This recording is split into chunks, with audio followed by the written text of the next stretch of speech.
What's going on, y'all? It's been a minute since I popped up on here. A lot's going on in my life, and I'm pretty sure that there's a lot going on in your life.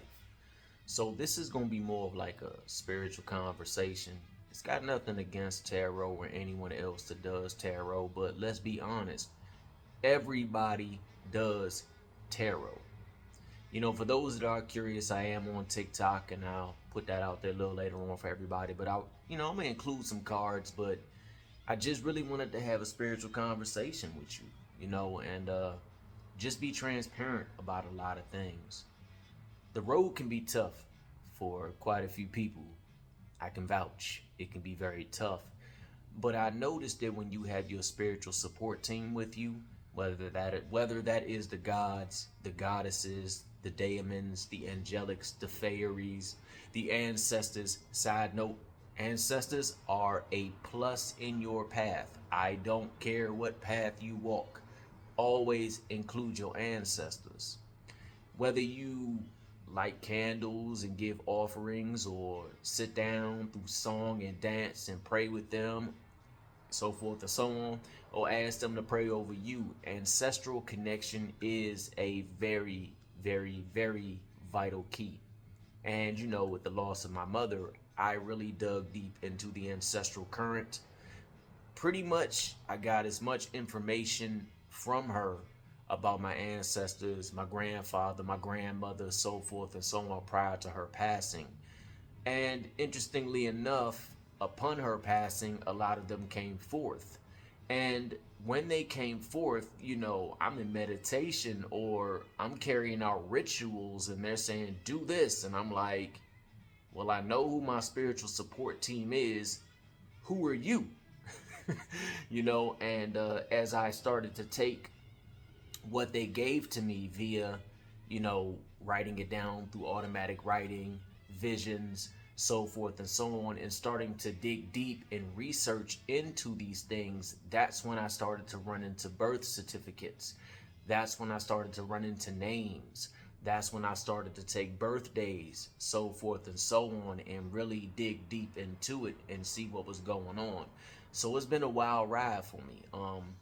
I'm okay though. I'm not fully where I need to be, but the next part of my journey is coming forth. And as I go into the next part of my journey as a practitioner of ancestral magic, hoodoo, conjure, ceremonial magic, the craft, so forth and so on, I really see how things are starting to flow and how my life is supposed to unfold and be as a spiritual practitioner. Hold on, let me turn this down a bit because I got some music jamming in the background, you know what I'm saying? I had to put on some little Muddy Waters. I don't know if anybody's a fan of the old classic blues, but that Muddy Waters flow is where it's at. So we all gonna touch base on some cards or whatever, but more like a spiritual conversation. But I do want to talk about this mildew fairy right here, which is pretty much about cleanup time.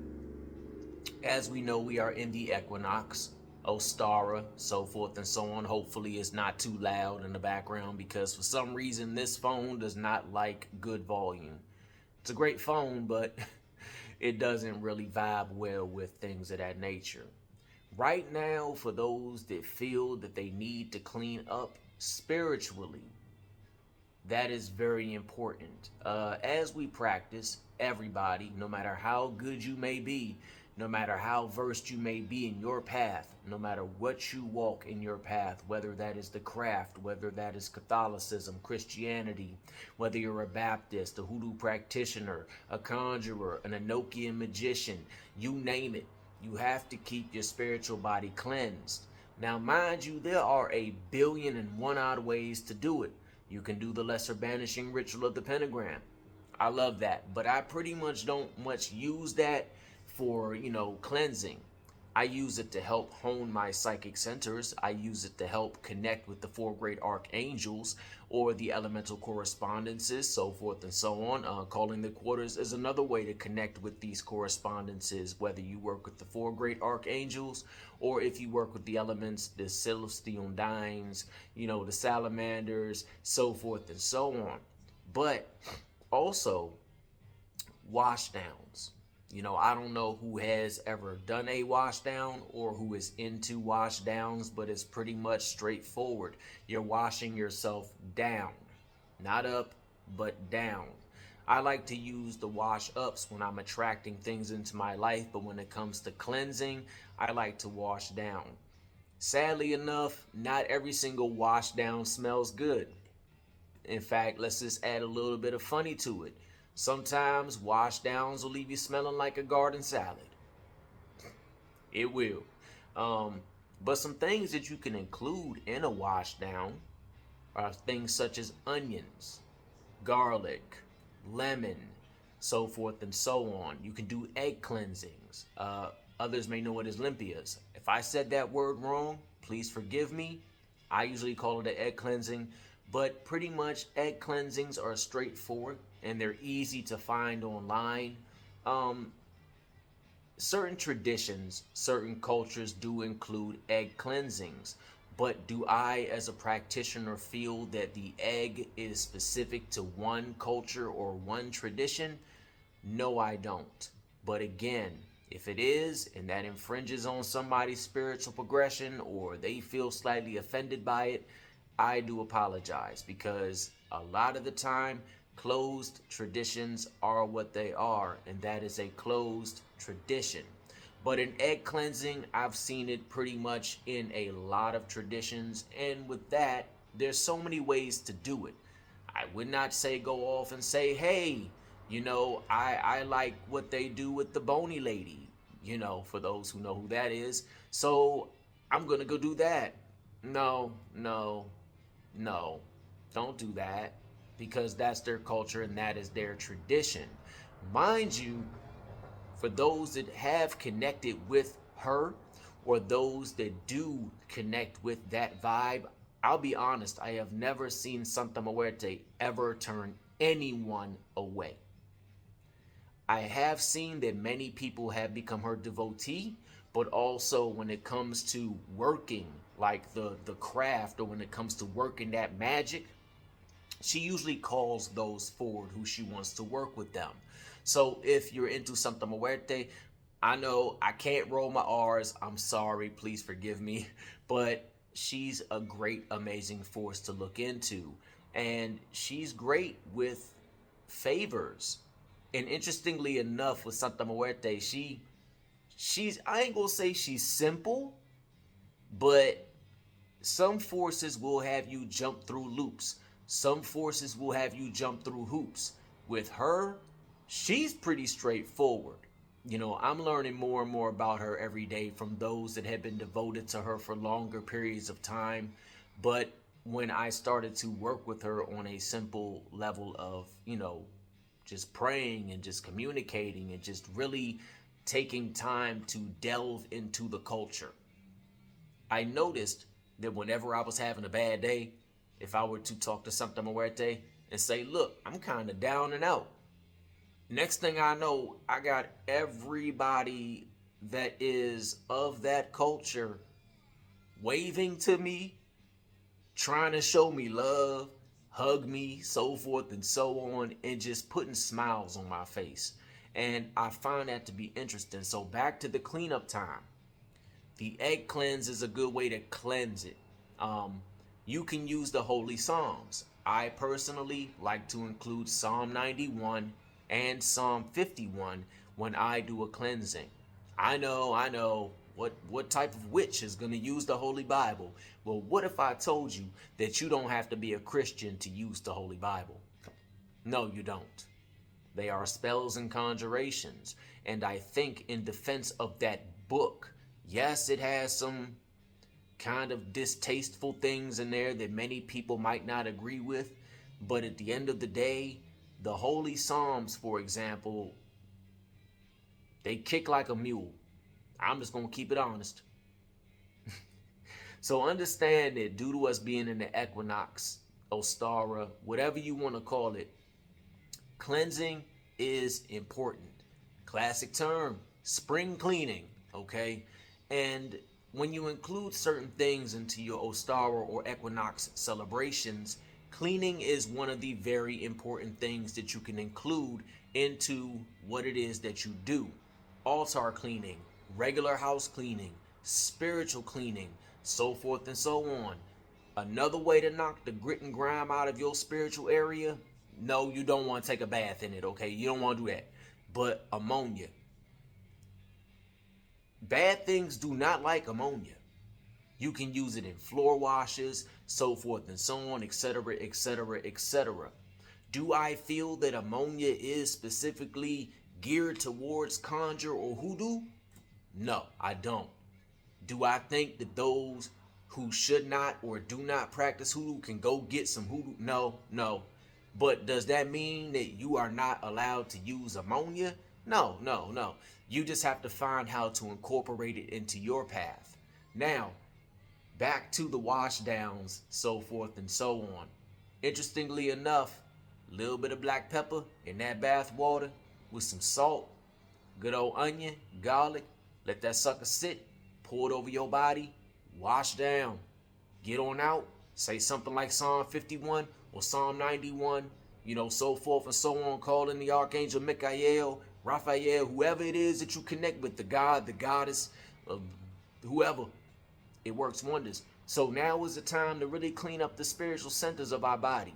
It is the time to clean up our act and to really get ready for the blessings that are going to come into our life. I know it's a lot going on. Oh, I know. It is. And all I can say is that no matter where you are in that aspect of what's going on, just try to be kind to one another. Because at the end of the day, no matter who running what, we kind of all we got. Okay, there's a lot of discord. There's a lot of crap going on. And I'm not going to go into this, into that, into that. I'm a human being. I have my opinions and thoughts on it. But at the end of the day, I do believe that everybody should be cared for. Not just us or them, everybody. But back to the cleansing and the wash down, because that's a funky conversation, right? Understand that we all do build up stagnant energy, okay? We all do have those times where we will absorb energy. And no matter how good your protection and your shielding and your warding is, cleansings are a vital part of anything. If you are into ritual magic, for example, and you struggle to make it pop off, ask yourself this question. Is my sacred space cleansed? Am I cleansed? There are certain things that you can do in order to prepare what you need to prepare for the ritual. And I know the camera's all over the place. My apologies. I'm still trying. I have never been able to get a good camera setup to save my life. So if you good at camera setups, please let me know something. Please let me know something. And side note, before we continue, check the community tab, because I'm going to be posting a lot more in the community tab. Yeah, I went to the TikTok thing for a little bit. I'm on a couple other platforms, but I kind of stepped away from YouTube because, for one, I had no choice, and for two, I wanted to branch out. And I've noticed that each platform attracts very interesting people. TikTok is great, and it has some great people over there too. So, go check me out over there, Eden's Nightside. And I'm going to do a couple other things to my other YouTube channels as well. But I wanted to do this for y'all today. So, what else we got? Strange Valentine. Love is strange. Now, personally, this go around, I'm not getting anything of like falling in passionate love with a human being and going and making 30 babies and buying a cat and a dog and living on a house on the hill with a Dodge Viper and a freaking Bugatti Veyron. We ain't talking about that. But I'm talking more about is self-love. And I think sometimes it's hard for people to tap into that self-love or to understand that they are loved. I myself also struggle with that. That's why I was on the wall for some time like, well, if I come back to YouTube, do I just want to do readings? And I was like, yeah, cards are cool. They great. The bones are awesome. Dice, I Ching, whatever method of divination you may use. All that's great. But I realized that as we move into this new flow, into this energy that's affecting us all, transparency, community, understanding is what's key. Whenever I work with Santa Muerte, she always tells me community. Whenever I pray to her or call her forth or honor her in the way that I honor her until I get more things, because I'm kind of like bare bones right now, um, she always leads me into a community. She always leads me into unification with people. And not so much people just of my culture, but people of her culture. And then I get to looking at all the great foods, and I have great conversations and things like that. You know, as you all know, I lost my mom to cancer. I was going through the bout, and I'm still going through a couple things. But I moved from Maryland to Texas. Now I will be departing Texas to go back to Maryland soon. But the time that I've been here has been a very beautiful experience. It has. Um, it's been a very, very sombering experience. You know, but sometimes things just don't vibe well. You know, the money dried up and the jobs are horrible for me out here right now. And there are still things that I myself, as a person, not a practitioner, not a witch, not a hoodoo work, none of that, but as a person that I still struggle with. Um, Working through a lot of self-esteem issues in my life, working through a lot of confidence issues in my life, so forth and so on, as anyone would have to work through, kind of stripped me away from what I am. So when people see me, they're like, "You a Leo?" I'm like, "Yeah, I'm a Leo." "You should want to be in front of the camera." I don't like that. I don't like being. I do not like being the center of attention. Hence, you only always saw these. But I'm really working towards being more transparent and doing more spiritual conversations, more vlogs pertaining to life and just how to embrace it and really tap into that life current, you know, with what you might have in your corner. So what else we got for you? We got, oh yeah, my bad, the self-love. Now, I'm not saying that love ain't gonna come into your life, but y'all know I'm not really a love reader. That's not me, because sometimes it just don't work the way that you want it to. And I think that the cards, whether oracle, tarot, whatever it may be, plays a major part in your life. But I also tell people, don't put all your eggs in one basket. I'm not one for saying that they coming back into your life, she coming back, he coming back. So if love pops up, yeah, I'll go into it, but it's nothing worse than just getting your hopes up for love coming into your life, only for the reading to resonate up to the moment of when love is supposed to come into your life, and it just don't happen. That could be a very painful thing. So that's why I don't really try to tap too much into the love readings. On the other hand, I will say this: your inner temple, your inner world will manifest what is in your outer world. So if you speak, and I'm really not one to do it, I'm working on it myself, you know what I'm saying, affirmations. If you speak things such as "I am love," love, I attract partnership, so forth and so on, you start to build your inner world. You start to really, really, really push towards bringing into your life what it is that you want. But also, I like to add, if you can't love yourself, you can't expect anyone else to love you. You know what I'm saying? So, we have release your power. Now, again, everybody, in my opinion, has spiritual power. I don't care what path you may walk, whether it's hoodoo, voodoo, vodun, I said that wrong, sorry. Whether it is, now mind you, I have to go back when it comes to the voodoo or voodoo, Haitian specifically. Don't just go working with that. That is, in my opinion, a closed tradition. Similar to many old craft practices that is from where my mother is from. You know, it's simple as this. If one family has a book that they've put together over the years that has to do with conjure or hoodoo, and you pick that book up, put it down. Put it down. There are many open traditions that people can walk and tap into. Now, mind you, I'm not saying that the spirits ain't gonna come to you. I'm not saying that certain spirits might not, "Yo, what's up, bro?" But when that happens, Usually a way is made for you to connect with those that can teach you and train you. It's kind of like saying, I'm going to work with the lesser key of Solomon, but you have no idea how to do it. And you just flanting around in the universe trying to figure it out. It can be very detrimental to your spiritual well-being. That's all I'm saying. So for those that practice that path, if you ever come across my channel, much love to y'all, man. I got nothing but the utmost respect for y'all. Y'all have a beautiful, powerful path. I mean, I know someone that does practice it that is, I don't know if I should say house or family. You know, again, I don't know if I should say that. So if you know someone or you yourself are initiated into that tradition, into that vibe, into that spiritual current, by all means, let me know in the comments below what y'all call it, so forth and so on. But I will say that the history of that country, the history, everything that they went through, the trials and tribulations is something that I think everybody should read about. Again, I don't see anything wrong with reading about Bawan Samdi. I don't see anything wrong with reading about Belial. I don't see anything wrong with reading about Ekate.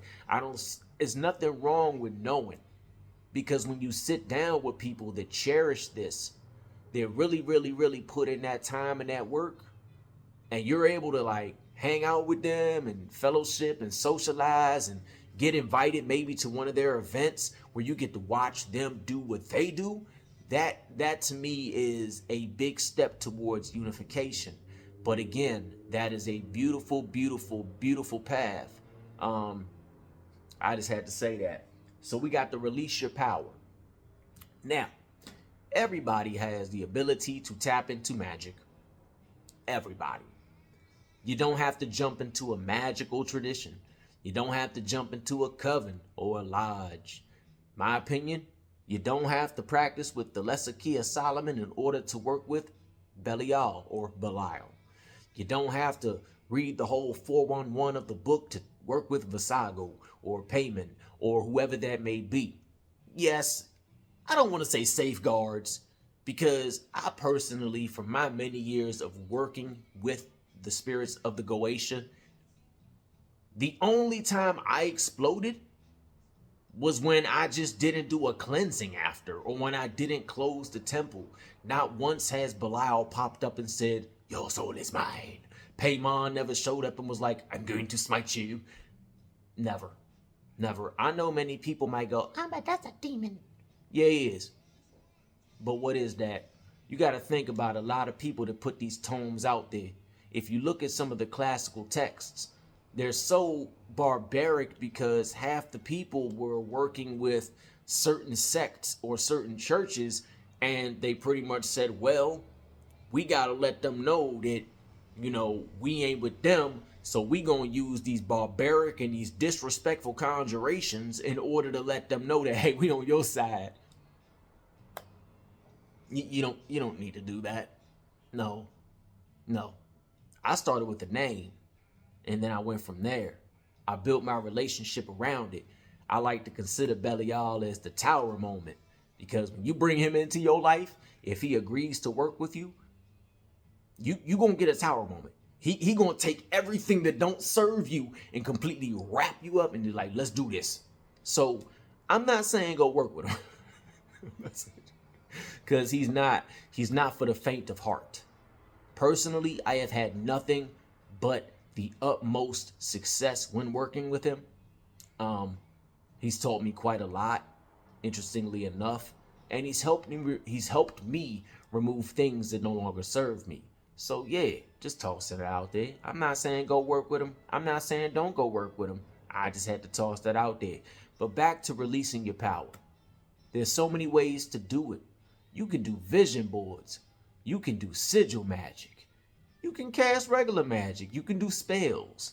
Calling the quarters, the LBRP, so forth and so on is an open tradition, and it is accessible to all. You just have to be willing to put in the work, okay? So let's see. Do we have anything else for these people? Anything at all before we bounce on out of here? Let's see. For those into numerology, look into the number 5, and you can expect a miracle. Now, you know, miracles, they at times think that miracles are gonna be like explosions in the universe. They're gonna come on down in your life and just you're gonna see glitz and glamour, and the 4 great archangels are gonna blow trumpets, and then Jesus is gonna come back with a flaming sword, and then yeah, and you're gonna see a witch levitate in the corner. And no, miracles can be very profound, but they can also be very subtle. Miracles don't always have to be huge. They could be something that is so miraculous in your life, but means nothing to anyone else. And that's how it be sometimes. So I think I'm ended out here. Hopefully this little spiritual conversation has touched the heart of a couple people. And I'm here and there, you know what I'm saying? But I am on TikTok. And check the community tab, because I'm going to start posting some more stuff there, so forth and so on. But hopefully this 2025 is treating you decent at least. It's throwing a lot of people through the ringer. And I'm going to be honest, what was is no longer what will be. And a lot of people are saying that, oh, it's going to be like, no, it's not. It's changed. Things are different now. In order to make it through this, the individualism, the individual vibe of me, I, that ain't kicking it no more. I'm not saying you can't have some individuality, because we are all individuals and we should cherish each other's individuality. Everybody brings something to the tree of life. But it's more about unity. It's more about moving forward. As one of my favorite astrologers, David Palmer, the Leo King, said, you know, how can I quote it? I don't want to butcher what he said, but in a nutshell, your dream is not your wildest dream. If you have not manifested that dream that you want by now, let it go. It ain't gonna happen. And make way, because when you make way, that's when the wildest dream that you ever didn't think would happen is gonna come forth and manifest in your life. So yeah, thank you for riding with me. Thank you for rocking with me. I'm working hard to get back to a stable vibe or whatever. I'm working on it though, but I'm still here. But I've learned something through this whole journey. Nothing is set in stone, and nothing lasts forever. And you have to be willing to adapt to the changes. And when you adapt to changes, and when you continue to just feel the vibe and go with what is there at that specific time in your life, that's when what's meant for you comes into your life. Even me, I don't like being on camera. I don't like being the center of attention. But every single time I get a reading, every single time I look into my chart, every single time I do whatever, every single time I do my magic and I call in a force to give me some advice, you meant to be in the center of it, not the center of attention like and look at me, but like you meant to be out there. You meant to be that guy. You meant to share your testimony. You meant to do this, whatever y'all, you know, and I don't like doing that. And that's some work I need to do with myself, because I do have a way to connect with people. I do like sharing things. But to me, I don't want to just be the center of attention. I'm more of a teamwork sort of guy. Everybody get their shine. And in my eyes, everybody can put in the work and everybody can shine. So in final, I got powerful personal growth. And I will honestly say that I can claim that for myself as well. You can't evolve if you're not willing to grow. Growth can be scary. Growth can be terrifying. But when you start to embrace it, it gets easier as things go by. So yeah, hopefully that does resonate. You know what I'm saying? So forth and so on. I'm going to try to do a couple more before I depart from where I am and stuff. But y'all going to see me again. Until then, stay fly, y'all.